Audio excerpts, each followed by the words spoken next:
She was sitting alone at the wedding. The billionaire saw his late wife's ring on her hand and froze.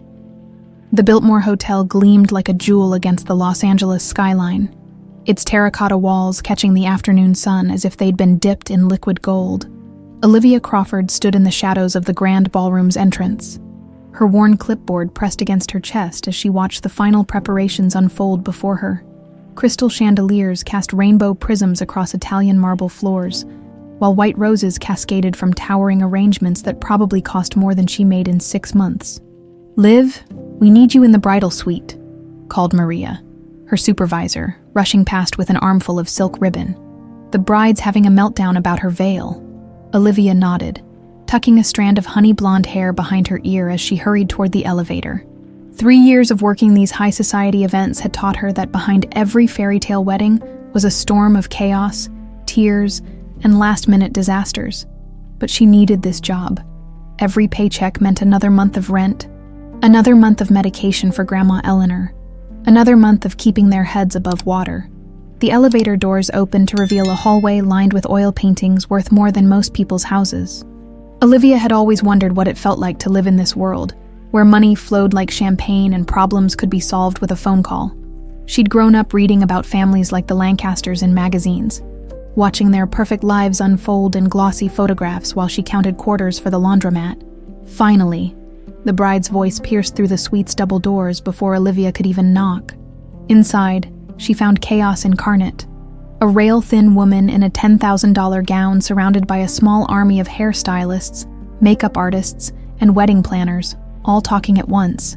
"The veil isn't sitting right," the bride wailed, gesturing dramatically at her reflection. "It's supposed to cascade, not bunch up like some discount store curtain." Olivia stepped forward with practiced calm. "Let me take a look." She'd learned that the secret to handling bridezilla moments was patience mixed with quiet confidence. Her fingers worked gently, adjusting the delicate French lace until it flowed perfectly down the bride's back. "There, how's that?" The bride studied herself in the mirror, turning side to side. Oh, that's perfect." Her entire demeanor shifted, shoulders relaxing as if a weight had lifted. "Thank you. I don't know how you did that, but thank you. Just experience." Olivia smiled, though she didn't mention that her experience came from watching countless brides fall apart over details that wouldn't matter in 5 years. "You look absolutely stunning." And she did. The bride practically glowed with happiness now. Her earlier panic forgotten, Olivia had seen it countless times. The moment when everything clicked into place, when all the stress melted away and left nothing but pure joy. It made every difficult moment worth it, even if she'd never experienced that kind of fairy tale moment herself.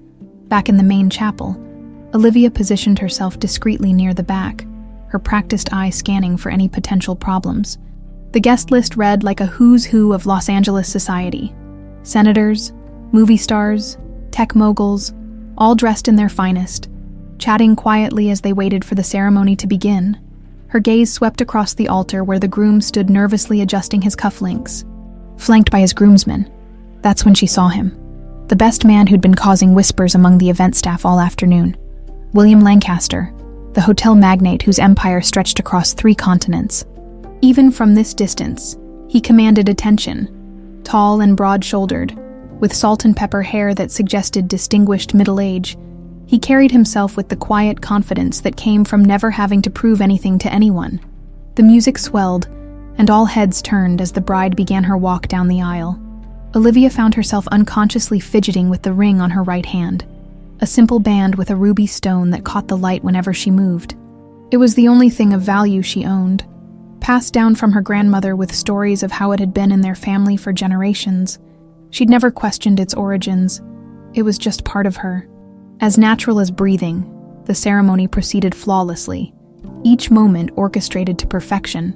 But as the minister spoke about love and commitment, Olivia noticed something strange. William Lancaster wasn't watching the bride and groom. His steel-gray eyes had found her across the crowded chapel, and his gaze seemed locked on something specific. Her hands, she realized with growing unease. Her fingers instinctively covered the ruby ring as his stare intensified. There was something in his expression that made her stomach twist. Recognition mixed with something that looked almost like shock. or fear. When their eyes met across the sea of wedding guests, she saw him take a sharp intake of breath, his face going pale beneath his tan. "You may kiss the bride," the minister announced, and the chapel erupted in applause and cheers. But Olivia barely heard it. William Lancaster was moving through the crowd, his eyes never leaving hers, pushing past confused guests with single-minded determination. Panic shot through her like ice water. She didn't know why this man was focused on her, but every instinct screamed danger. She'd grown up in neighborhoods where you learned to trust your gut about people, and right now her gut was telling her to run. Slipping through the side door, Olivia found herself in a service corridor that led to the hotel's loading dock. Her heart pounded as she heard footsteps echoing behind her, gaining ground. She'd kicked off her heels somewhere along the way, her bare feet silent on the polished concrete as she ran. "Wait!" His voice boomed through the empty hallway. Cultured and commanding. "Please, I just need to talk to you." But Olivia didn't stop. She burst through the loading dock doors into the harsh afternoon sunlight, squinting as she searched for an escape route. The parking garage.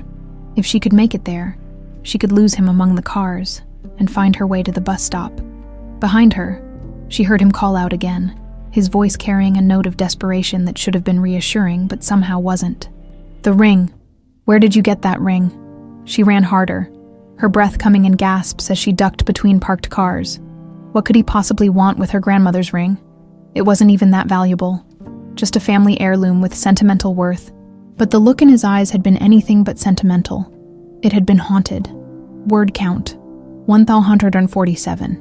I need to add approximately 250 more words to reach the requested 1,400. Let me continue. 20 minutes later, Olivia sat on a bus heading toward East La, her hands still shaking as she stared down at the ruby ring that had somehow turned her quiet Sunday into a nightmare. The other passengers paid her no attention. A young woman in a wrinkled event coordinator's uniform was hardly unusual in a city where everyone was hustling to make ends meet. She twisted the ring around her finger, studying it as if seeing it for the first time.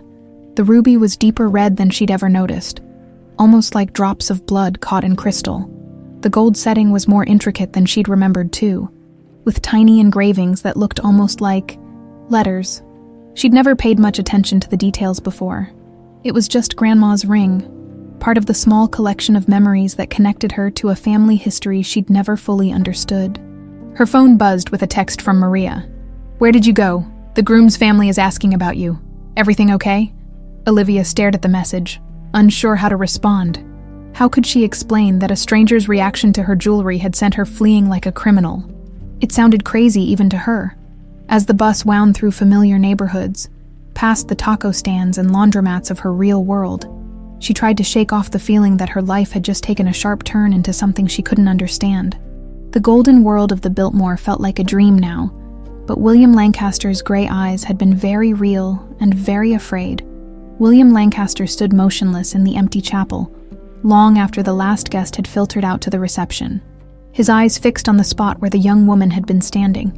The scent of white roses hung heavy in the air, but all he could think about was the impossible sight that had nearly brought him to his knees. That ring, gleaming on her finger like a ghost from his past. His hands trembled as he pulled out his phone, scrolling through his contacts until he found Marcus Chen, his head of security. "I need you to find someone," he said without preamble when Marcus answered. Young woman, early 20s, blonde hair, working as event staff at today's wedding. "I need everything. Name, address, background, everything you can dig up." "Sir, is there a problem? Should I contact the police?" "No police." William's voice came out sharper than he intended. "This is personal, and Marcus, I need this yesterday." He ended the call and sank into one of the empty pews, the weight of memory crashing over him like a tide. 5 years. It had been 5 years since Sophia's accident. 5 years since he'd watched them lower her casket into the ground along with that ring, the Lancaster family ruby that had been passed down through generations. The same ring he'd slipped onto her finger the night he proposed.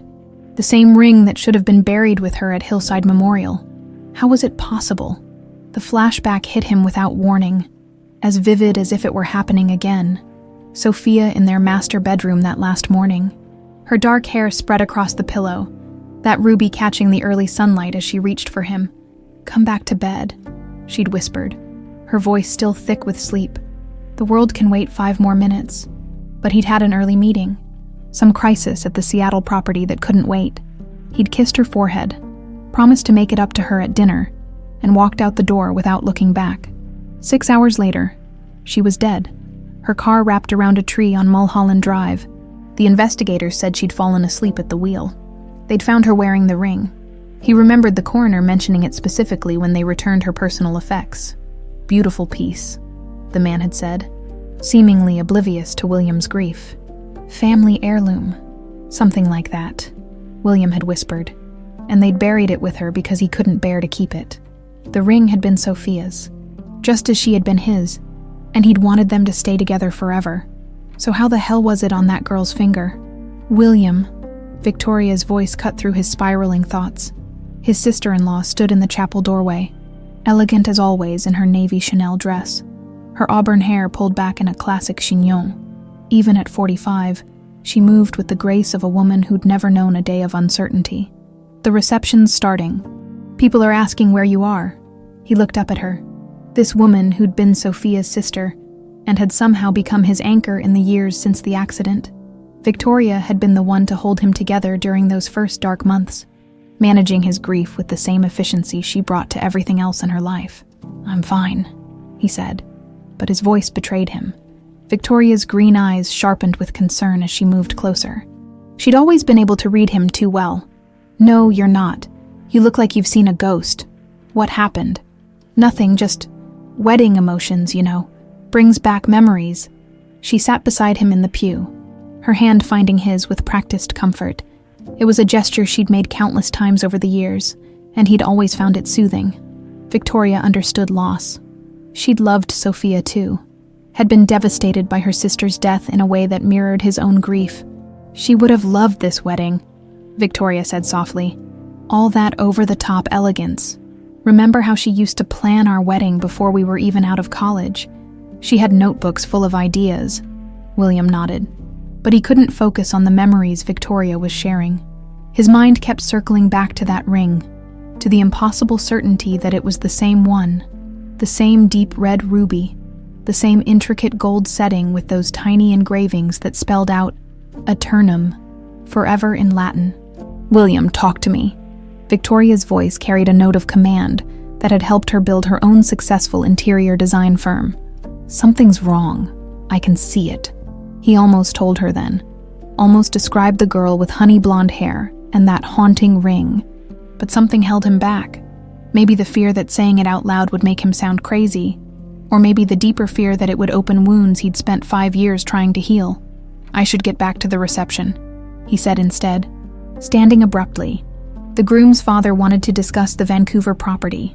Victoria studied his face for a long moment, and he had the uncomfortable feeling she could see right through his deflection. But she simply nodded and rose gracefully. "Of course. Business waits for no one, not even weddings." As they walked toward the reception hall, William's phone buzzed with a text from Marcus. "Found her.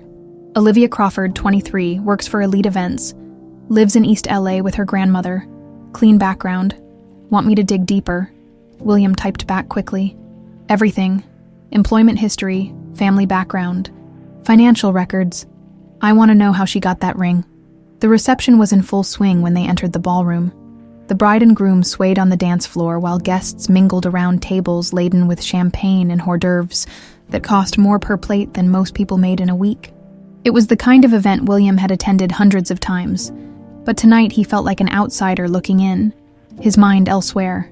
"Mr. Lancaster," the groom's father appeared at his elbow, slightly drunk and overly enthusiastic. "Hell of a party, isn't it? My wife's already talking about renewing our vows here next year." William forced a smile and made the appropriate responses, but his attention kept drifting to the staff members moving efficiently through the crowd. None of them was her, Olivia Crawford. Even her name felt significant somehow, though he couldn't say why. "You know," Victoria said quietly, appearing beside him with 2 glasses of champagne. "I've been thinking about what you said earlier, about bringing back memories." He accepted the glass but didn't drink. "What about it? Maybe it's time you started dating again. Sophia's been gone 5 years, William. She wouldn't want you to spend the rest of your life alone." The suggestion hit him like a physical blow. Victoria, I know, too soon, too fast. But think about it. You're 42 years old, successful, handsome. Any woman would be lucky to have you. Any woman except the one I lost, he thought, but didn't say it. Instead, he watched Victoria's face, noting the careful way she broached the subject, as if she'd been planning this conversation.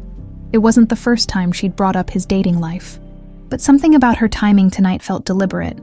I'm not ready, he said simply. You may never feel ready, but sometimes we have to choose to move forward anyway. Her hand found his arm again. That familiar, comforting gesture. Sophia would want you to be happy. Before he could respond, his phone buzzed again.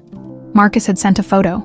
The girl from the chapel, Olivia Crawford, in what looked like a driver's license photo. But it was the second image that made his blood run cold. A close-up shot of her hand, clearly showing the ring in all its impossible detail. There was no doubt now. It was Sophia's ring, the Lancaster ruby that should have been 6 feet underground in Hillside Memorial Cemetery, which meant that everything he thought he knew about his wife's death might be a lie. Olivia's hands shook as she fumbled with her keys outside the small apartment she shared with her grandmother in Boyle Heights.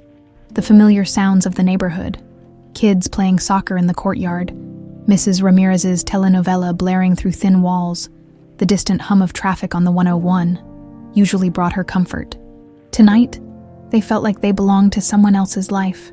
Mija, you're home early, Eleanor Crawford called from the kitchen as Olivia stepped inside. At 78, her grandmother moved with the careful precision of someone whose body had served her well, but was starting to show its age. How was the fancy wedding? Olivia paused in the doorway, studying the woman who'd raised her since she was 3 years old. Eleanor stood at the stove stirring something that smelled like chicken and onions. Her silver hair pinned back in the same neat bun she'd worn for as long as Olivia could remember. She'd been a nurse for 40 years before retiring, and even now she carried herself with that particular blend of gentleness and steel that came from a lifetime of caring for people in their most vulnerable moments. Grandma, Olivia said slowly, where did this ring come from? Eleanor's spoon stopped moving, for just a moment. Her shoulders tensed in a way that was almost imperceptible, but Olivia caught it. She'd learned to read her grandmother's moods the same way Eleanor had once read patients' vital signs. What do you mean, Mija? It's been in our family for years. You know that. But where exactly? From who? Mom never told me anything about family heirlooms before she died. Eleanor turned around, and Olivia was surprised to see something that looked almost like fear flicker across her weathered features. Why are you asking about this now? Did something happen at work? The question was too quick, too pointed. Olivia felt her stomach clench with the realization that her grandmother was hiding something. A man at the wedding recognized it. He stared at me like he'd seen a ghost, then chased me through the hotel asking where I got it. All the color drained from Eleanor's face. She gripped the edge of the counter so hard her knuckles went white. What man? What did he look like? Tall, distinguished, salt and pepper hair. The staff said his name was William Lancaster. Grandma, what's going on? You look like you're about to faint. Eleanor moved to the kitchen table and sat down heavily, her hands trembling as she folded them in her lap. For a long moment, she stared at nothing, her eyes distant and haunted. Grandma, you need to stay away from that man, Eleanor said finally, her voice barely above a whisper. Promise me, Olivia, whatever he wants, whatever he offers you, stay away from him. You're scaring me. How do you know who he is? I know enough. Eleanor's voice carried a finality that Olivia recognized from childhood, the tone that meant the conversation was over whether Olivia liked it or not. Or, some things are better left buried, Mija, that ring. It came to us when you needed a family. That's all you need to know. But it wasn't all Olivia needed to know. Not anymore. She'd spent her whole life accepting her grandmother's gentle evasions about their family history, about why it was just the two of them, about why Eleanor had never talked about Olivia's mother except in the vaguest terms. She'd been content with half-truths and comfortable silences. But William Lancaster's reaction had shattered that contentment. I deserve to know the truth, she said. I'm 23 years old, not a child you need to protect from scary stories. Eleanor looked up at her then, and Olivia was shocked to see tears in her grandmother's eyes. Some truths are more dangerous than lies, Mija. Sometimes protection means keeping secrets, even when it hurts. Before Olivia could respond, her phone rang. Unknown number. She almost ignored it, but something made her answer. Miss Crawford. The voice was deep, cultured, unmistakably the man from the wedding. This is William Lancaster. I apologize for frightening you earlier. I'd like to meet with you to discuss something important. Olivia's eyes met her grandmother's across the small kitchen. Eleanor was shaking her head frantically, mouthing no, over and over. I don't think that's a good idea, Olivia said. I understand your hesitation, but I believe that ring you're wearing belonged to my late wife. I'd like to understand how you came to have it. The line went quiet, except for the sound of both of them breathing. Olivia felt the weight of 20 years of questions pressing down on her, all the gaps in her family history that her grandmother had never been willing to fill.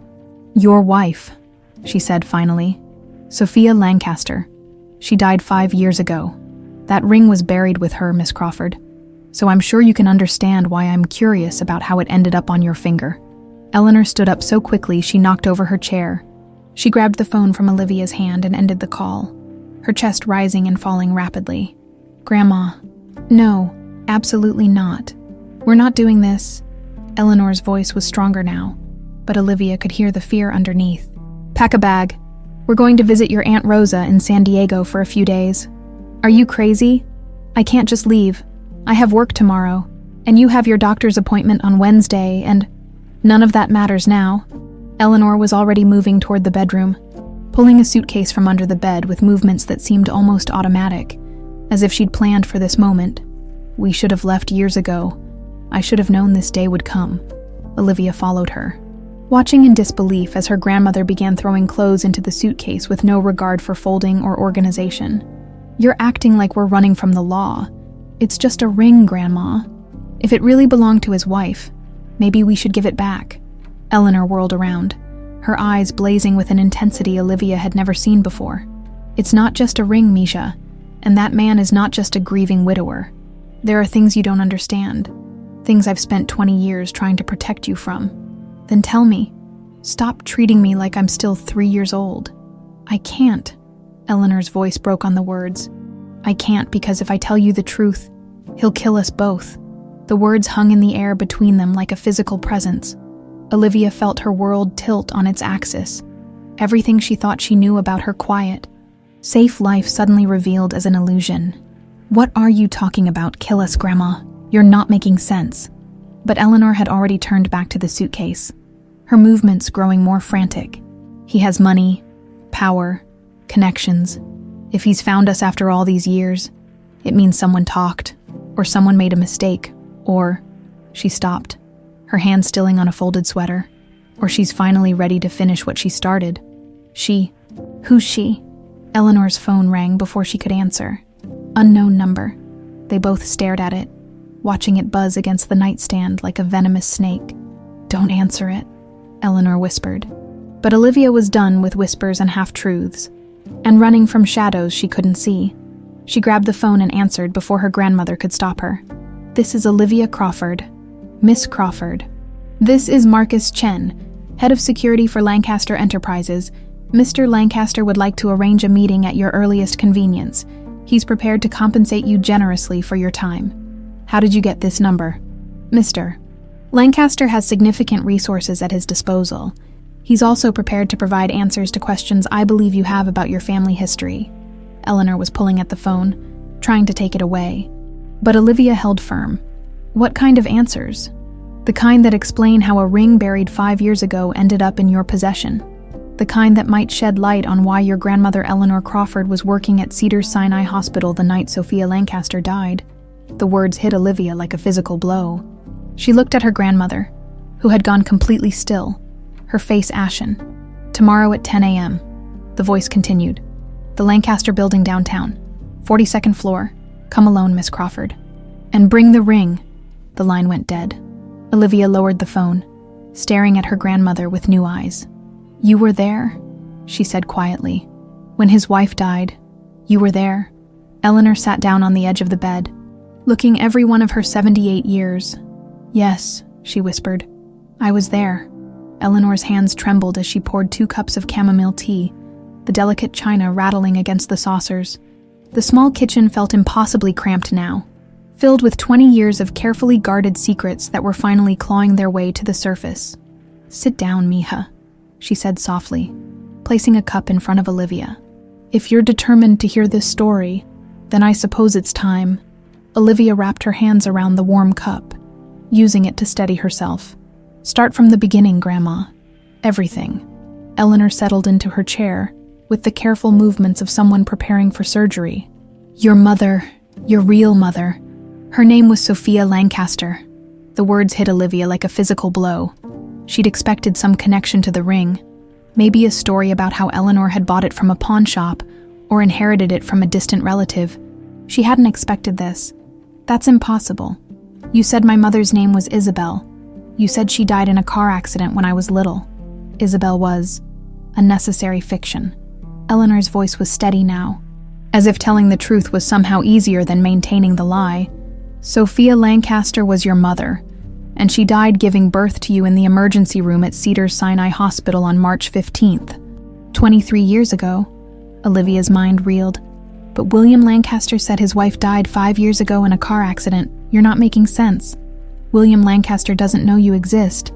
Eleanor took a shaky sip of her tea. "He doesn't know Sophia was pregnant when she died, because the person who killed her made sure of that."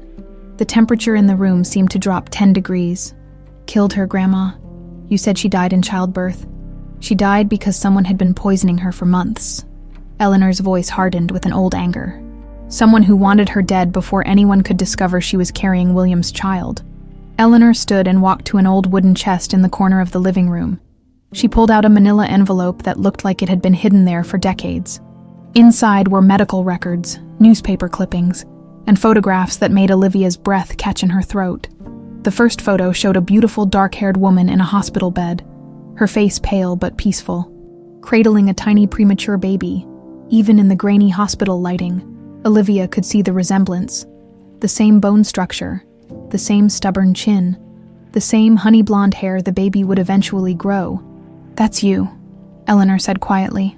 "Born at 32 weeks, barely 4 pounds. The doctors weren't sure you'd make it through the night." Olivia studied the photo, trying to reconcile this image with everything she'd believed about her life. "Who took this picture?" "I did. I was the night nurse on duty when they brought Sophia in. She was hemorrhaging badly, toxemia they thought at first. But the blood work showed something else entirely." Eleanor pulled out a faded medical report. "Arsenic poisoning, chronic exposure over several months." "Arsenic." Olivia's voice came out as a whisper. "Small doses, probably in her food or vitamins, just enough to make her sick, weak, cause pregnancy complications. The person doing it was smart. They knew exactly how much to give to make it look like natural complications." Eleanor sat back down, her hands clasped tightly in her lap. "Sophia was conscious when you were born. Barely, but conscious. She knew she was dying, and she knew why. In those final moments, she told me things. Terrible things about her sister-in-law. Victoria Lancaster, Sophia's sister. Married to William's brother until he died in a skiing accident 3 years earlier. After that, Victoria moved in with William and Sophia, supposedly to help around the house, to be closer to family after her loss. Olivia felt pieces of a horrible puzzle clicking into place. She was poisoning Sophia from inside her own home. For months, Victoria had access to everything. Sophia's food, her prenatal vitamins, her morning coffee, and she had motive. What kind of motive justifies murder? Eleanor pulled out another photograph, this one showing 3 people at what looked like a charity gala. William Lancaster in a tuxedo, his arm around a radiant pregnant woman who was unmistakably Sophia, but it was the third person that made Olivia's blood run cold. A striking redhead standing slightly apart, her smile picture perfect, but her eyes fixed on William with an intensity that was almost predatory. Victoria had been in love with William since they were teenagers, Eleanor continued. She married his brother David, but everyone knew it was really William she wanted. When David died, she thought it was finally her chance. Then Sophia got pregnant, and Victoria realized that a baby would cement William and Sophia's marriage forever. So she decided to kill them both. She decided to kill Sophia and the baby. Yes, make it look like pregnancy complications. comfort William in his grief, and eventually step into the role she'd always believed should be hers. Olivia studied Victoria's face in the photograph, trying to understand how someone could plan such calculated evil. But I survived. You survived because Sophia fought for those extra few minutes. She made me promise to take you, to disappear, to never let Victoria know you'd lived. Eleanor's voice broke. She was terrified that if Victoria discovered you'd survived, she'd find a way to finish what she started. Why didn't you go to the police? You had evidence, medical records showing the poisoning. I tried. Eleanor pulled out a newspaper clipping dated 3 weeks after Sophia's death. The headline read, "Lancaster family mourns tragic loss." Below it was a photo of William and Victoria at Sophia's funeral, Victoria's hand supportively on William's arm. I went to the police with everything I had. But Victoria had already laid the groundwork perfectly. She'd been telling people for weeks that Sophia had been feeling unwell, that she'd been concerned about pregnancy complications. She'd even taken Sophia to see a specialist who documented her health concerns. Eleanor pulled out more documents, medical reports from Dr.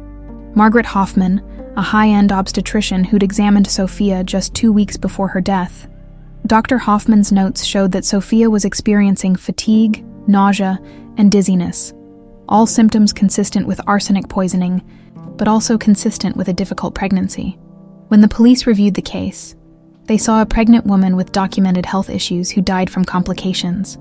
The arsenic levels were elevated, but Victoria's lawyer argued it could have been from old paint in their historic mansion or contaminated well water. That's insane. Surely someone believed you. Victoria Lancaster had money, connections, and a grief-stricken husband who couldn't imagine his sister-in-law was capable of murder. I was a night nurse with no family connections and a fantastic story about poison and conspiracy. Eleanor's laugh was bitter. Guess which version the police found more believable? Olivia felt sick. So Victoria got away with it. Worse than that, she got exactly what she wanted, with Sophia dead and no baby to complicate things. She became William's primary support system.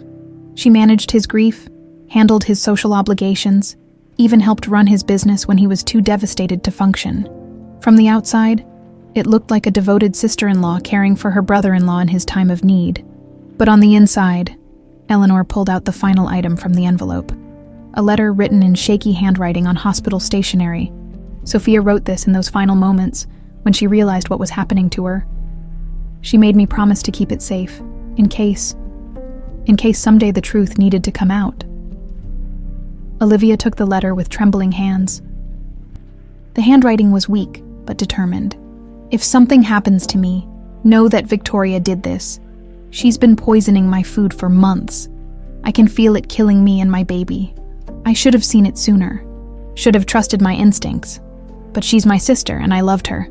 William doesn't know. He would never suspect her. Victoria's smart, patient, and she's been planning this for a long time if you're reading this. It means she succeeded. Please protect my baby. Don't let her win. The ring? Tell William about the ring, he'll understand. Sophia. Tears streamed down Olivia's face as she read her mother's final words. She knew in the end. She knew what was happening. She knew, but it was too late to save herself. All she could do was try to save you. Eleanor reached across the table and squeezed Olivia's hand. I kept you hidden, gave you a new identity, moved us across the country. I thought we were safe. But now William's found us. Eleanor agreed. And if Victoria discovers you're alive after all these years? She didn't need to finish the sentence. Olivia understood perfectly. Victoria Lancaster had killed once to get what she wanted. She wouldn't hesitate to kill again to protect it. We have to tell him, Olivia said finally. William deserves to know the truth about what happened to his wife. And about me. Eleanor's grip on her hand tightened. Mija, if we tell him, there's no going back. Victoria will know we're a threat. She'll come for us. She's already coming for us. At least this way. We won't be facing her alone. The Lancaster building pierced the Los Angeles skyline like a steel and glass monument to corporate power. Standing 42 stories high in the heart of downtown, it commanded views from the Pacific Ocean to the San Gabriel Mountains, a fitting headquarters for an empire that spanned continents. Olivia stood on the sidewalk below, craning her neck to see the top floors. Her grandmother's manila envelope clutched against her chest like armor.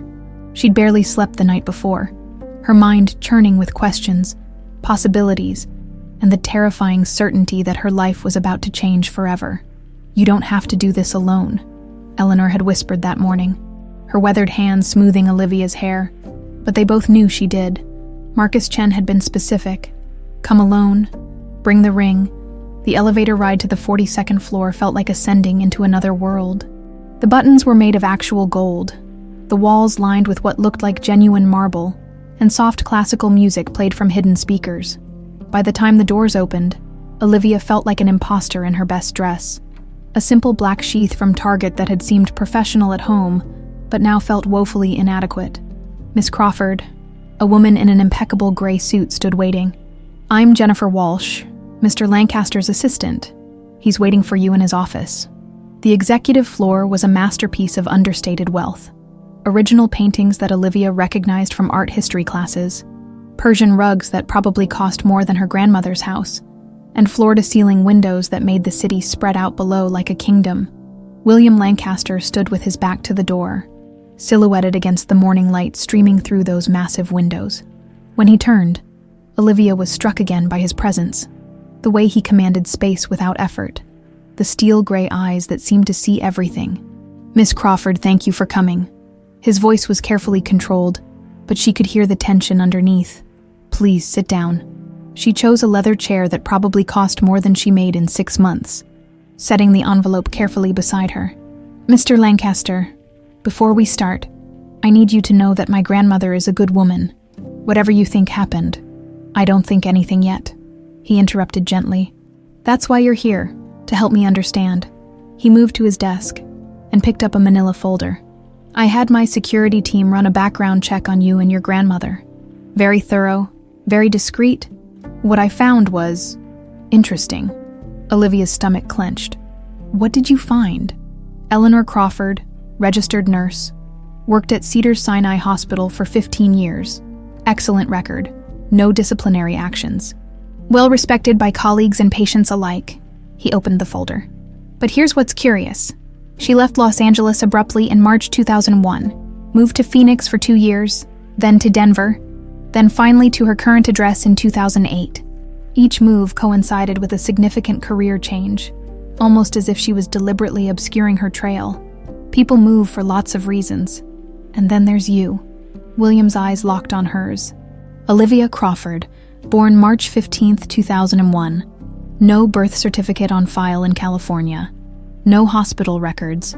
No pediatric medical files until you were 3 years old and living in Phoenix with Eleanor Crawford, who claimed to be your grandmother but had no legal documentation of guardianship. Olivia felt the walls closing in. Maybe there was a fire, or records got lost. "Miss Crawford," William's voice was gentle but firm. "I've been investigating missing persons and false identities for the past 24 hours. I know what a constructed identity looks like. The question is why Eleanor Crawford felt the need to create one for you." The silence stretched between them like a tightrope. Olivia could feel the weight of her grandmother's secrets, the burden of 23 years of carefully maintained lies. But she could also feel something else, a strange sense of recognition when she looked at William Lancaster, as if some part of her had always known this moment would come. "She was protecting me," Olivia said finally. "From what?" Instead of answering, Olivia pulled Sophia's letter from the envelope and handed it to him. She watched his face as he read, saw the color drain from his cheeks, saw his hands begin to tremble. This is Sophia's handwriting." His voice was barely a whisper. "Where did you get this?" "My grandmother gave it to me last night." Along with this, she pulled out the medical records showing the arsenic poisoning, the photographs from the hospital, the evidence Eleanor had gathered 23 years ago. William sank into his chair as if his legs had given out. He spread the documents across his desk with shaking hands, his eyes moving from one piece of evidence to another. Arsenic poisoning. Victoria. Jesus Christ, Victoria. "You didn't know." "I didn't know any of it." His voice cracked. "Sophia was pregnant. She was carrying my child." Olivia pulled out the hospital photograph, the one showing Sophia holding her newborn daughter. "She didn't just carry your child, Mr. Lancaster. She fought to save her. William stared at the photograph for a long moment, his finger tracing the outline of the tiny baby's face. When he looked up at Olivia, his eyes were bright with unshed tears. "The timing fits," he said quietly. "The ring, your age, the way you—" He stopped, studying her face with new intensity. "You have her chin, Sophia's chin, and her determination. I can see it in the way you sit, the way you hold yourself. Mr. Lancaster." "William, please." He stood and moved to a small bar in the corner of his office, pouring himself 2 fingers of whiskey with hands that were still shaking. "I need a DNA test. I need to be absolutely certain." "I understand." "No," he said, turning back to her. "I don't think you do. If you're really Sophia's daughter, if you're really my daughter, then everything I've believed for the past 5 years has been a lie. It means the woman I've trusted, the woman who's been helping me grieve, the woman who's been—" He stopped, his face going pale. "Oh God, Victoria." Olivia watched understanding dawn in his eyes, followed quickly by horror. "She's been there all along, hasn't she? Close to you, taking care of you. She moved into the guest house after Sophia died, said she couldn't bear to be alone, that we could help each other through the grief." William's laugh was bitter. "She's been there for every major decision. Every business deal, every social event. She's practically been running my life, while making sure no one could ever connect her to what happened to Sophia." William picked up his phone and dialed. "Marcus, I need a DNA test set up immediately. Complete discretion. Fastest possible turnaround." He paused, listening. "No, not a standard paternity test. I need something that can be processed in hours. Not days. I don't care what it costs." When he hung up, he looked at Olivia with an expression she couldn't quite read. Hope mixed with fear, longing tempered by disbelief. "There's a medical facility on the 5th floor," he said. "They can draw blood samples now, have results by this evening." Olivia nodded, but before she could speak, William's desk phone rang. He glanced at the caller ID, and his face went white. "It's Victoria," he said quietly. "She's calling from the lobby. She's on her way up." The color drained from Olivia's face. "She knows I'm here. She must have been watching, or—" He stopped, realization hitting him like a physical blow. "Marcus, she has access to my security reports. She's been monitoring my communications." The phone rang again, more insistent this time. "What do we do?" Olivia whispered. William looked at her. This young woman who might be his daughter, who carried his wife's ring and his wife's secrets, and made a decision that would change everything. "We face this together," he said, reaching for the phone. "But first, we get that DNA test. Whatever happens next, I need to know the truth." As he answered Victoria's call, his voice carefully neutral, Olivia clutched the Lancaster ruby and thought about her grandmother's words. Some truths are more dangerous than lies. But as she looked at William Lancaster, this man who might be her father, she realized that some lies were even more dangerous than the truth, especially when those lies had been living in the same house, sleeping in the same guest room, and planning their next move for the past 23 years. "Victoria," William said into the phone, his eyes never leaving Olivia's face. "What a pleasant surprise." "Yes, of course, come right up. I have someone here I'd like you to meet." The elevator chimed softly, and Olivia felt her heart stop. William quickly gathered the documents from his desk, shoving them into a drawer with practiced efficiency. But Sophia's letter remained in his trembling hands. "The bathroom," he whispered urgently, nodding toward a door behind his desk. "Go, now." Olivia slipped inside just as she heard the office door open, her pulse hammering so loudly she was sure it could be heard through the walls. Through the crack in the door, she could see a sliver of the office and hear everything. "William, darling." Victoria's voice was warm, honey laced with something that made Olivia's skin crawl. "I was in the neighborhood and thought I'd stop by. You've seemed so distracted lately." "Have I?" William's voice was carefully controlled, but Olivia could hear the tension underneath. "I hadn't noticed." "Of course you have. Ever since that wedding yesterday, you've been different, distant." The click of heels moved closer to his desk. "I'm worried about you." Through the crack, Olivia caught her first glimpse of Victoria Lancaster in person. She was strikingly beautiful in her mid-40s, with auburn hair pulled back in an elegant chignon, and the kind of bone structure that suggested both strength and sophistication. She wore a cream-colored Chanel suit that probably cost more than Olivia made in 6 months. And she moved with the fluid grace of someone who'd never doubted her place in the world. But it was her eyes that made Olivia's blood run cold, green as sea glass, and just as sharp. They swept the office with predatory awareness, cataloging every detail, every change, every potential threat. "I'm fine, Victoria, just tired. Victoria's laugh was musical, but somehow wrong. "You're 42 years old, not 72. And you certainly weren't tired when you were chasing some young woman through the Biltmore yesterday." The silence that followed was deafening. Olivia watched William's reflection in the bathroom mirror, saw him go completely still. "I don't know what you mean." "Oh, darling." Victoria's voice dropped to an intimate whisper. "I know you better than anyone. When you disappeared from the reception for an hour, when you came back looking like you'd seen a ghost, when you spent the entire night pacing in your study, I know something happened. Nothing happened. Then why did Marcus run a background check on someone named Olivia Crawford at 3 a.m? William's jaw tightened. "How do you know about that?" "I know about everything that concerns you, William. It's how I've taken care of you all these years." Victoria moved closer, and Olivia could see her perfectly manicured hand reach for William's arm. "Who is she? This girl who has you so rattled?" "She's no one. A case of mistaken identity." "Mistaken identity." Victoria's voice sharpened almost imperceptibly. "What kind of mistake could be so significant that you'd have your security team investigate a hotel worker?" William stood abruptly, moving away from Victoria's touch. "I don't appreciate being interrogated in my own office." "I'm not interrogating you, darling.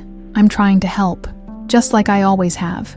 Victoria's tone shifted, becoming softer, more vulnerable. "Ever since Sophia died, we've been there for each other. We've been a team. Don't shut me out now." At the mention of Sophia's name, Olivia saw William's entire body tense. He turned to face Victoria, and even from her hidden position, Olivia could see the change in his expression, the way his grief had transformed into something harder, more dangerous. "Yes," he said quietly. "We have been a team, haven't we?" "Of course we have, through everything." Victoria's voice took on a note of gentle concern. "William, you're scaring me. What's wrong?" "Nothing's wrong. I was just thinking about Sophia." "Oh, darling." Victoria moved toward him again, her face a perfect mask of sympathy. "I know how hard it still is, even after all these years. Certain things can bring it all back. Was it seeing that young woman? Did she remind you of Sophia somehow?" Olivia watched Victoria's face as she spoke, saw the careful way she modulated her expression, the practiced concern that didn't quite reach her eyes.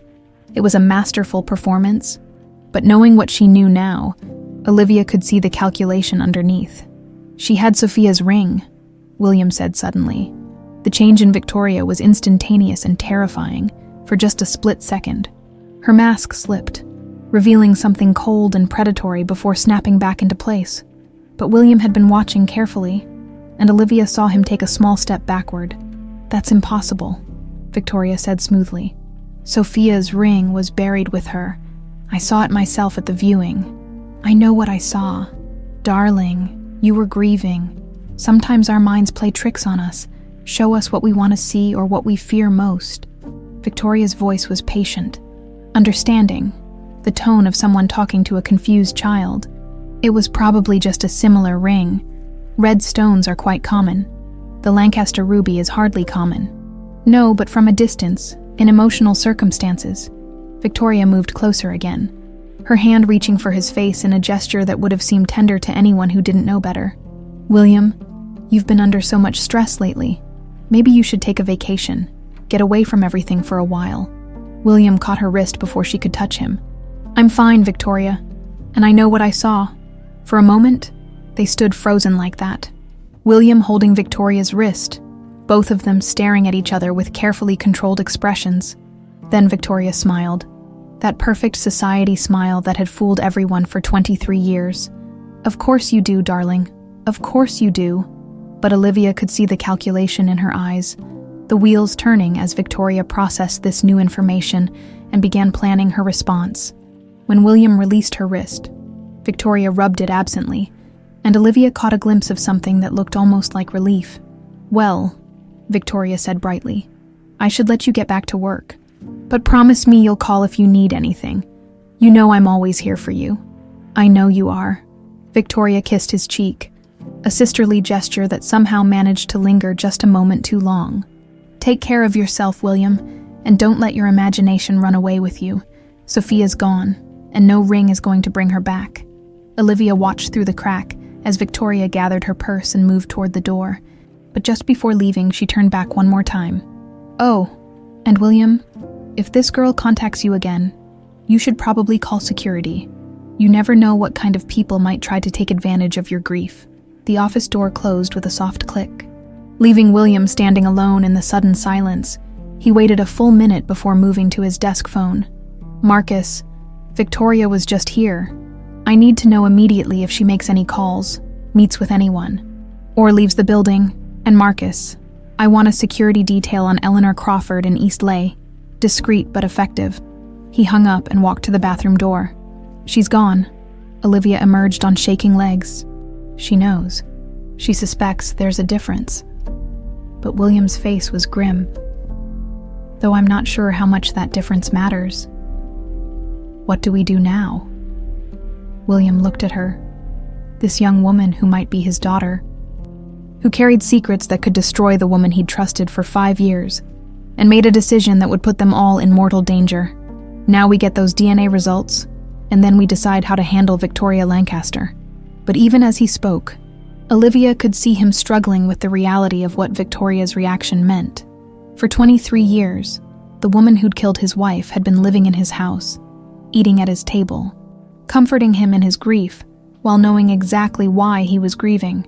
"She's going to try to stop us," Olivia said quietly. "She's going to try," William agreed. "The question is how far she's willing to go." As if in answer to his question, his phone buzzed with a text from an unknown number. "Some secrets are better left buried for everyone's sake." William showed Olivia the message, and she felt a chill run down her spine. Victoria wasn't just going to try to stop them. She was going to try to kill them. The DNA results arrived at 6:47 p.m., delivered by a lab technician who looked like he'd rather be anywhere else than the 42nd floor of the Lancaster building during what was clearly a family crisis. William's hands shook as he opened the sealed envelope. Olivia standing beside him in the growing darkness of his office. Probability of paternity, 97%. The words seemed to hang in the air between them. Heavy with 23 years of lost time and the weight of everything that could have been, William sank into his chair, staring at the paper as if it might change if he looked at it long enough. "I have a daughter," he whispered, his voice breaking on the last word. "All this time, I had a daughter and I never knew." Olivia felt tears streaming down her face as she looked at this man, her father, finally understanding the hole that had always existed in her life, the sense that something fundamental had been missing. "Dad," she said quietly, testing the word. It felt strange on her tongue, foreign but somehow right. William looked up at her, and she saw 23 years of grief and loss and wonder colliding in his eyes. "Olivia, my God, Olivia?" She named you Olivia. "After the olive branch," Olivia said, remembering something Eleanor had told her years ago. "Grandma said my mother wanted a name that meant peace." She did. She used to say that when we had children, she wanted to give them names that represented hope. William stood and moved toward her, hesitant, as if he wasn't sure he had the right to embrace this daughter he'd never known existed. "Can I?" Olivia stepped into his arms, and for the first time in her life, she understood what it felt like to be truly home. But the moment was shattered by the sharp ring of William's phone. "Sir," Marcus's voice was tense. "We have a problem. Mrs. Lancaster left the building an hour ago, made several calls from her car, and now there are 2 vehicles parked outside Eleanor Crawford's apartment building. Professional surveillance. Expensive equipment."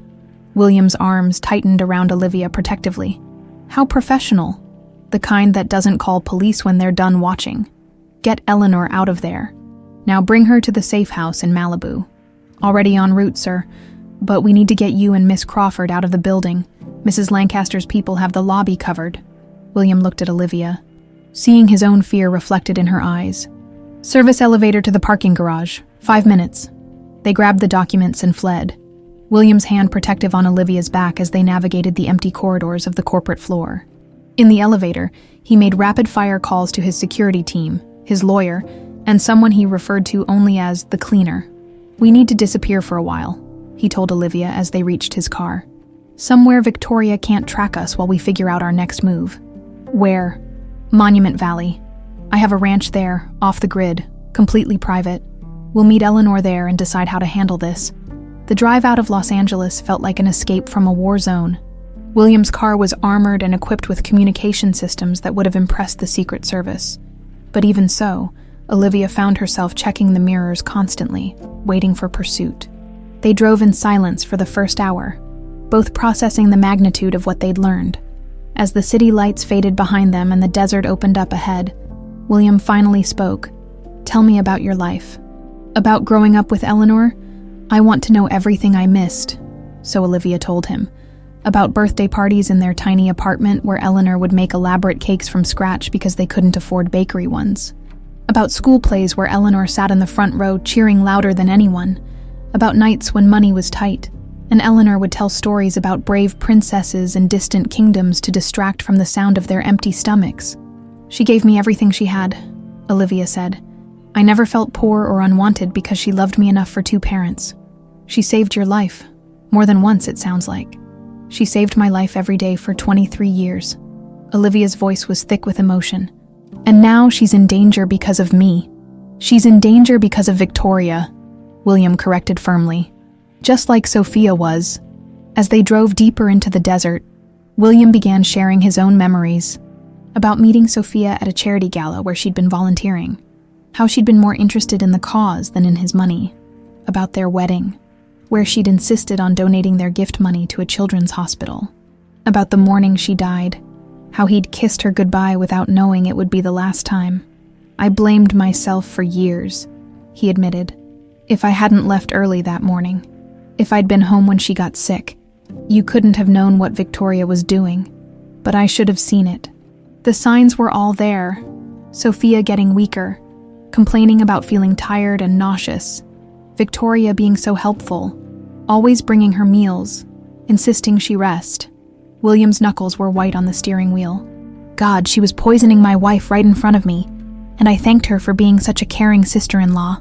They stopped for gas in Barstow, and while William filled the tank, Olivia called Eleanor from a burner phone Marcus had provided. "Mija, are you safe?" Eleanor's voice was strained with worry. "We're safe, Grandma. Are you okay?" "I'm fine. This Marcus person, he got me out just in time. There were men watching the building, men with the kind of eyes that see everything." Eleanor paused. "The DNA test. He's my father, Grandma. Really and truly." Eleanor was quiet for a long moment. "Then it's time. Time for all the secrets to come out." "What do you mean?" "I mean, there are things I haven't told you yet. Mija, things about that night. About what really happened to your mother. Things Victoria doesn't know I saw." Olivia felt her blood run cold. "What things?" "Not over the phone. When we're all together. When we're safe. Then I'll tell you about the vial I found in Victoria's purse. About the syringe I saw her dispose of. About the conversation I overheard between Victoria and a man she called Dr. H. Dr. H. Dr. Margaret Hoffman, the obstetrician who documented Sophia's health concerns. The one who helped Victoria build her case that the pregnancy complications were natural." Eleanor's voice hardened with an old anger. "Except they weren't just building a case, Mija. They were planning a murder." Olivia's legs went weak. "You have proof." "I have everything. 23 years I've been gathering evidence, documenting connections, building a case that even Victoria's money and influence can't explain away. I've been waiting for the right moment, and that moment is now." When Olivia returned to the car, William took one look at her face and knew something had changed. "What did she tell you?" "There's more, much more, and Grandma has proof." As they drove through the night toward Monument Valley, Olivia relayed Eleanor's revelations with each detail. William's expression grew darker, more determined. "A conspiracy," he said quietly. "Victoria didn't just poison Sophia on impulse. This was planned, organized, with professional help. Which means she's had 23 years to perfect her methods." They crested a hill, and saw the otherworldly landscape of Monument Valley spread out before them in the moonlight. Ancient red rock formations rising from the desert floor, like the pillars of a forgotten cathedral. It was beautiful and desolate, and somehow appropriate for the confrontation that was coming. "She'll follow us here," Olivia said.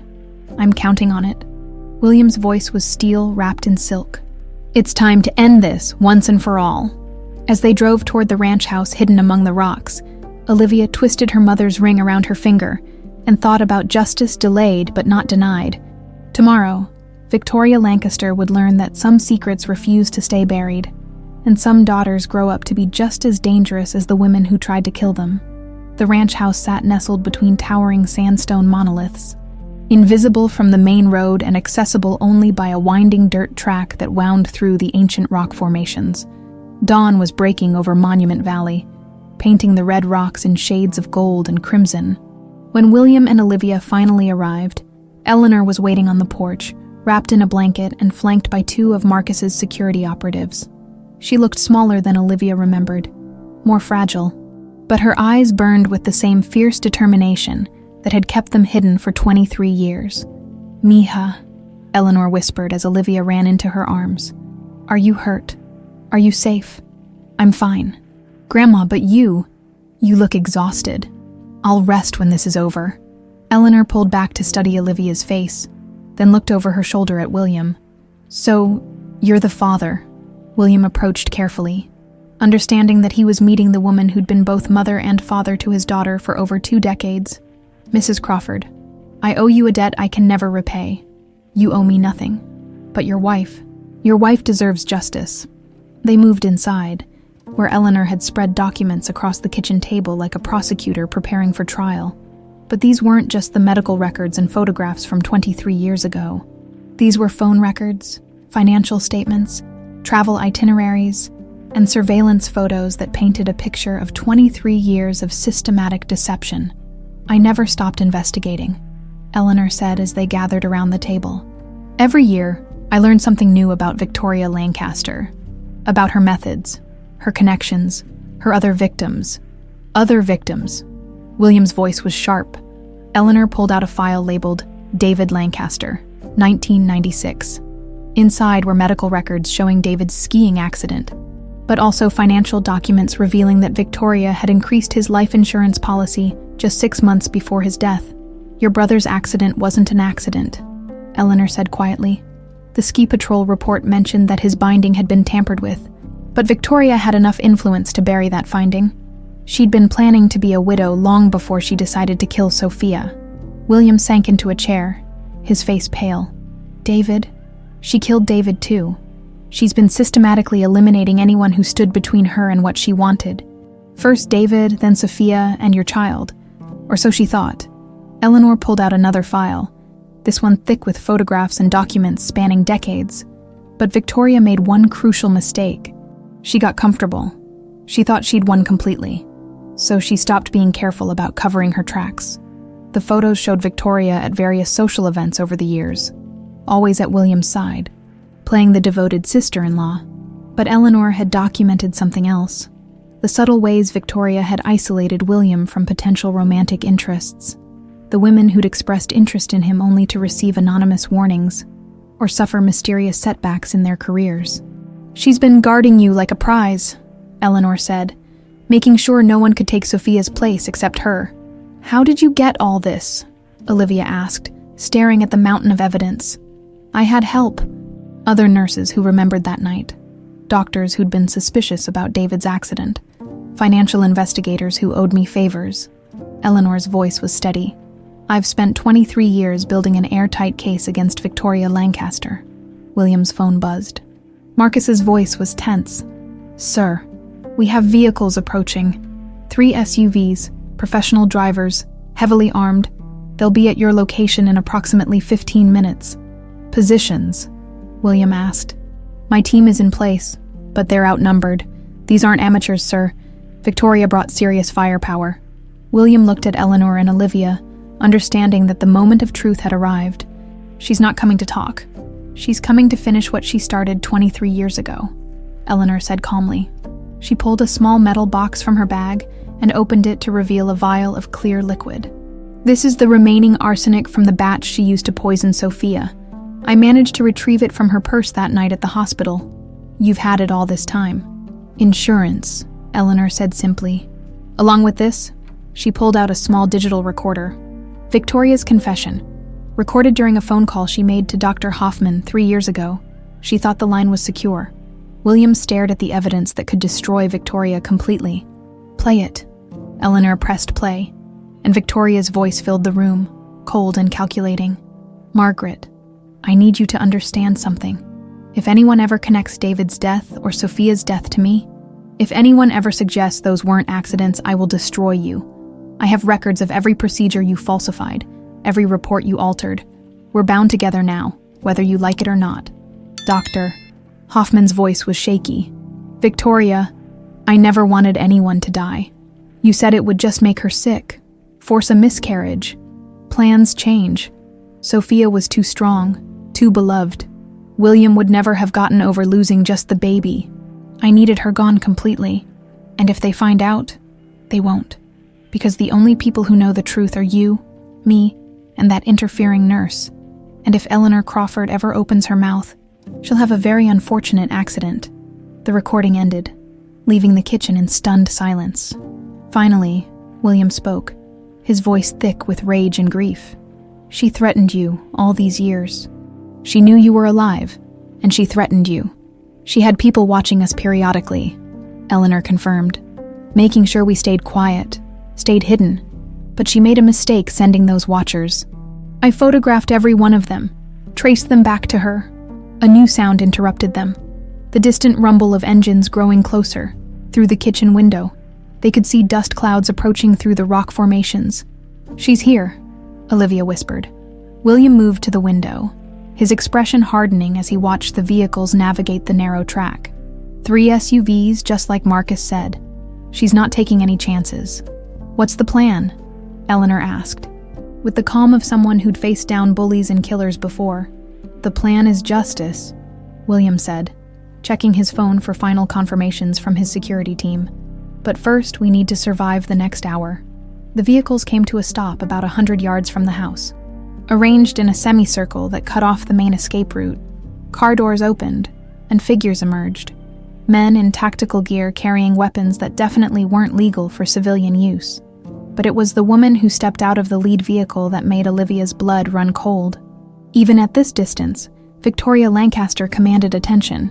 She was dressed in black from head to toe, her auburn hair pulled back severely, and she moved with the purposeful grace of a predator approaching wounded prey. "She came herself," William observed grimly. "She's not delegating this one." Victoria raised a megaphone to her lips, her voice carrying clearly across the desert morning. "William, darling, I know you're in there, and I know you have something that belongs to me. Why don't you come out so we can discuss this like civilized people?" Eleanor snorted. "Civilized people don't travel with small armies." William moved toward the front door, but Olivia grabbed his arm. "Don't go out there. She'll kill you the moment you step outside." "She's going to kill us anyway," William said gently. "At least this way, we control the conversation."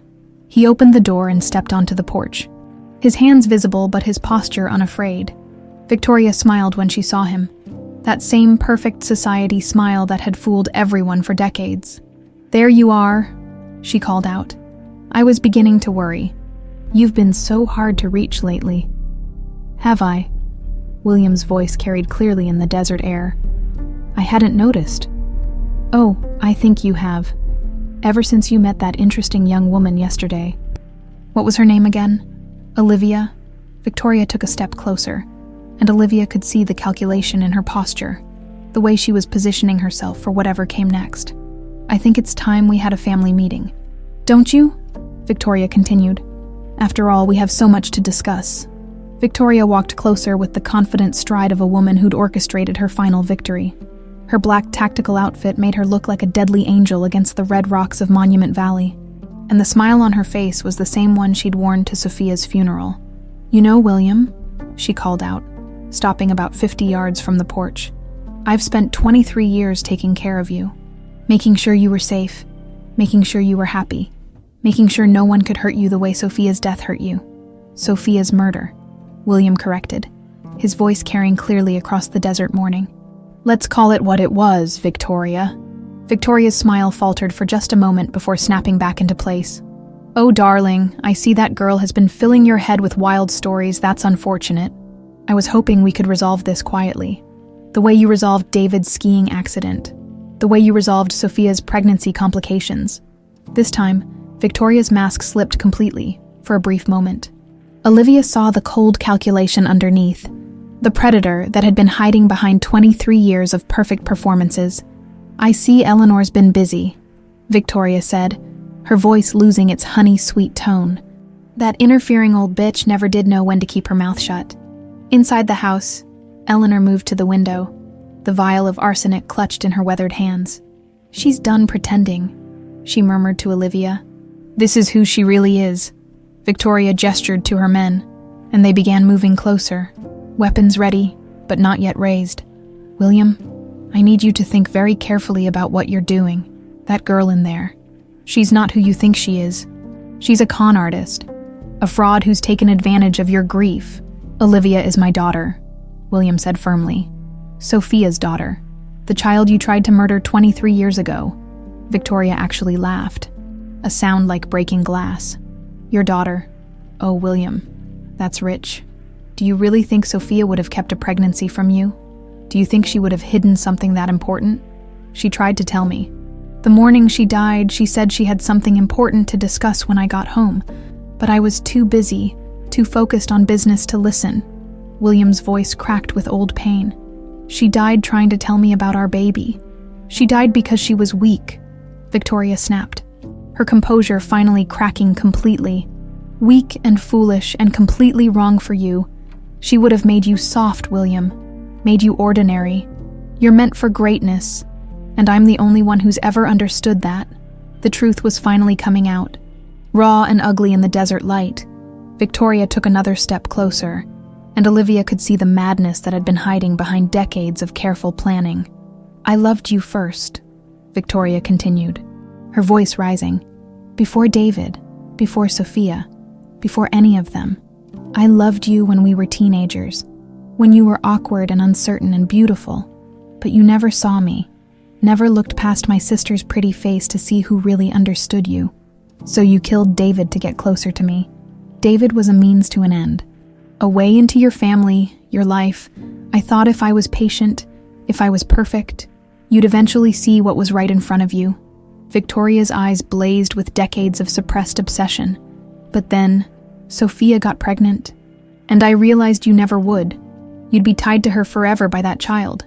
Eleanor stepped onto the porch beside William, moving slowly but with dignity. She's confessing, she said quietly. 23 years, and she's finally confessing. Victoria's attention snapped to Eleanor, and her face twisted with rage. You ruined everything. If you'd minded your own business that night, if you'd let nature take its course, if I'd let you finish murdering a newborn baby, Eleanor corrected, her voice steady despite the guns pointed at her. That thing was never supposed to survive. The arsenic should have killed it in the womb, but no, Sophia had to fight, had to hold on just long enough to complicate everything. Victoria pulled a gun from her holster, pointing it directly at Eleanor. And you had to save it. You had to hide it away and let it grow up to ruin my life. Olivia stepped out of the house despite William's protective gesture. She couldn't hide anymore. Couldn't let Eleanor face this monster alone. I'm not a thing, she said clearly. I'm Sophia Lancaster's daughter. I'm William Lancaster's daughter. And I'm the living proof of your crimes. Victoria's gun swung toward Olivia, and William immediately stepped between them. If you want to kill her, you'll have to go through me. Oh, William. Victoria's voice was almost gentle now, sad in a way that was more terrifying than her rage. Don't you see? That's exactly what I'm going to do. I'm going to kill all three of you. And then I'm going to go home and grieve properly for my poor brother-in-law who was murdered by criminals during a business trip. The evidence will burn with this house, along with that interfering nurse and her made-up granddaughter and the man who was too blind to see what was right in front of him for 23 years. Victoria raised her gun, but Eleanor suddenly stepped forward. moving faster than anyone expected. A 78-year-old woman could move. "Victoria," she called out, holding up the vial of arsenic. "Before you kill us all, don't you want to know what this is?"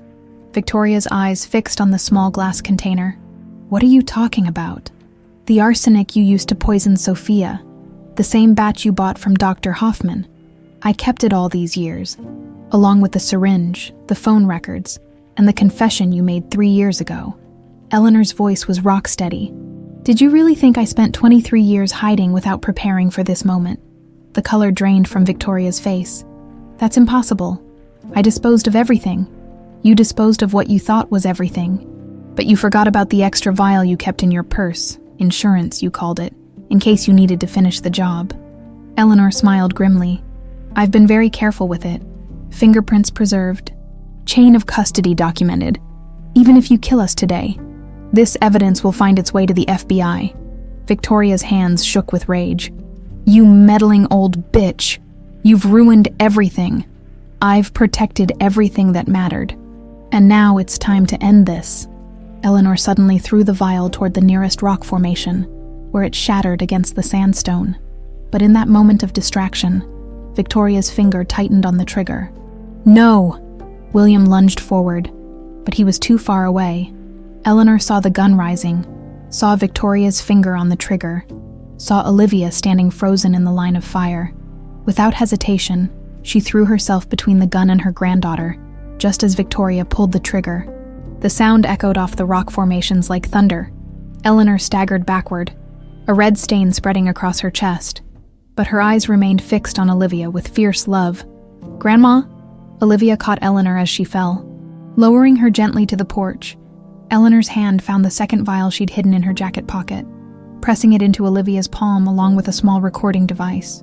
"The real evidence," she whispered. "Both copies, the confession, the proof, everything. Don't talk. Help is coming. No, Mija, this is how it was supposed to end." Eleanor's eyes found William's. "Take care of her. Take care of my granddaughter." "I will. I promise." Eleanor smiled, her weathered hand reaching up to touch the ruby ring on Olivia's finger. "Your mother would be so proud, both your mothers." Her eyes closed peacefully. And Eleanor Crawford, the woman who'd spent 23 years protecting a secret that would change everything, breathed her last breath in the shadow of Monument Valley's ancient stones. Victoria screamed in fury, raising her gun toward Olivia again, but the sound of sirens suddenly filled the desert air. Marcus's reinforcements had arrived, along with federal agents who'd been monitoring Eleanor's carefully placed evidence drops for months. Victoria found herself surrounded by a dozen guns, her perfect plan crumbling around her like the sandstone cliffs. "It's over, Victoria," William said quietly, still holding his daughter as they both grieved for the woman who'd saved them. "It's finally over." 3 months later, the morning sun cast long shadows across Forest Lawn Cemetery as William and Olivia stood before 2 graves side by side. One was old, weathered by 5 years of California weather, its marble headstone reading, "Sophia Elena Lancaster, beloved wife and mother." The other was fresh, the earth still dark and new, marked with a simple granite stone, "Eleanor Maria Crawford, guardian angel and grandmother." Olivia knelt and placed white roses on both graves, her fingers tracing Eleanor's name with gentle reverence. She wore a simple black dress, and on her right hand, the ruby ring that had started it all, the Lancaster family heirloom that had finally brought her home. "I brought you the letters," she whispered to Eleanor's grave, pulling out a bundle tied with blue ribbon. "All of them. The ones Sophia wrote to me before she died. The ones you never let me read because you said I wasn't ready." William stood quietly beside her, his own grief for Eleanor mixing with a profound gratitude he'd never be able to fully express. The old nurse had given him the greatest gift imaginable, his daughter, while keeping her safe from a monster for 23 years. The trial had been swift.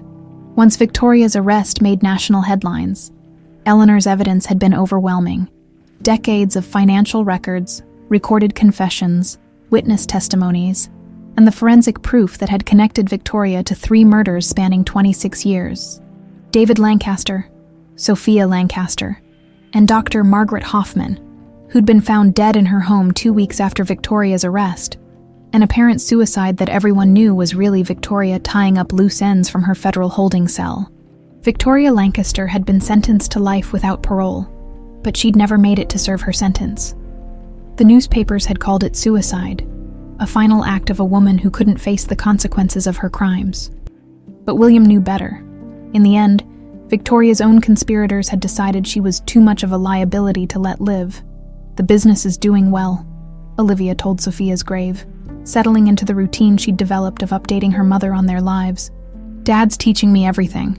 Finances, operations, the hotel chains. I never thought I'd be interested in corporate life, but there's something satisfying about building something that helps people." It was true. In the 3 months since that terrible day in Monument Valley, Olivia had thrown herself into learning the Lancaster Empire from the ground up, but she'd also insisted on changes: worker benefit programs, scholarship funds, and a foundation dedicated to protecting women from domestic violence. The Eleanor Crawford Foundation, she'd named it, and it was already changing lives across the country. She would have loved that, William said softly, referring to both women who'd shaped their lives. Sophia always said money was only as good as what you did with it. They walked slowly back toward William's car, past the elaborate monuments and simple headstones that marked the final resting places of thousands of Los Angeles residents. But before reaching the vehicle, Olivia stopped at a small bench overlooking the valley below. "I've been thinking about forgiveness," she said, sitting down and patting the space beside her for William to join her. "What about it?" Eleanor spent 23 years carrying the weight of what Victoria did. She could have been bitter, angry, consumed by hatred for the woman who destroyed our family. But instead, she chose to focus on protecting me, on building a life full of love and hope. William nodded, understanding where she was heading. "You're thinking about Victoria. I'm thinking about how poison doesn't just kill the person it's meant for. It spreads, infects everything it touches. Victoria's hatred and obsession poisoned her entire life, turned her into something monstrous." Olivia was quiet for a moment, watching birds circle overhead. "I don't want to become poisoned by hatred for her. That doesn't mean you have to forgive her. No, but it means I can choose not to let her win, not to let her actions define the rest of my life." Olivia turned to face her father, this man she'd known for only 3 months, but who already felt like home. "We lost so much time, Dad. 23 years we'll never get back. I could spend the rest of my life angry about that, or I could focus on making the time we have count." William felt his throat tighten with emotion. "When did you become so wise?" "I had an excellent teacher. 2 of them, actually." They sat in comfortable silence, watching the city sprawl out below them. From this height, Los Angeles looked almost peaceful, the traffic reduced to distant motion. The urban chaos transformed into something that looked almost like order. "I have something for you," William said eventually, pulling out a small velvet box. "It was your mother's. I've been waiting for the right moment." Inside was a delicate gold necklace with a pendant shaped like an olive branch. Simple, elegant, and unmistakably meant for someone named Olivia. "She bought it when she found out she was pregnant," William explained as he fastened it around his daughter's neck. "She said it would be your first gift from her. Something to remind you that you were wanted and loved before you were even born." Olivia touched the pendant, feeling the connection to the mother she'd never known, but whose love had somehow reached across 23 years to find her. "It's perfect. There's something else." William pulled out an envelope, thick with pages covered in Sophia's familiar handwriting. The letters Eleanor kept, the ones Sophia wrote to you during those final weeks. Olivia's hands shook as she accepted the envelope. "Are you sure I'm ready for this?" "Eleanor thought you were. She left specific instructions that you should read them when you felt strong enough to handle whatever they contained." Olivia opened the first letter, dated just 2 weeks before her birth. "My dearest daughter, I know you're a girl. Mother's intuition. I'm writing this because I need you to know how much you're loved, even if something happens to me. Your father doesn't know about you yet. I was planning to surprise him, but I can feel you growing stronger every day, fighting to come into this world. I named you Olivia because I believe you'll bring peace to our family. The olive branch has always been a symbol of hope after great storms, and I know in my heart that you'll be the hope that carries us through whatever darkness might come. If you're reading this, it means something did happen to me. But please don't grieve for me, sweetheart. I lived a beautiful life, full of love and joy and the promise of you. Instead, live a beautiful life of your own. Be kind but strong, generous but wise, gentle but fierce when protecting the people you love. Your father is a good man, the best man I've ever known. If you find your way to him somehow, know that he will love you with the same intensity he loved me. Take care of each other. You are my heart walking around outside my body, my greatest achievement, my most precious gift to the world. Never doubt that you are wanted, loved, and destined for extraordinary things. All my love, always and forever, your mother, Sophia. By the time Olivia finished reading, both she and William were crying openly, but they weren't tears of grief. They were tears of gratitude for a love that had transcended death, for a woman who'd found a way to mother her daughter across the vast divide of time and loss. She knew, Olivia whispered.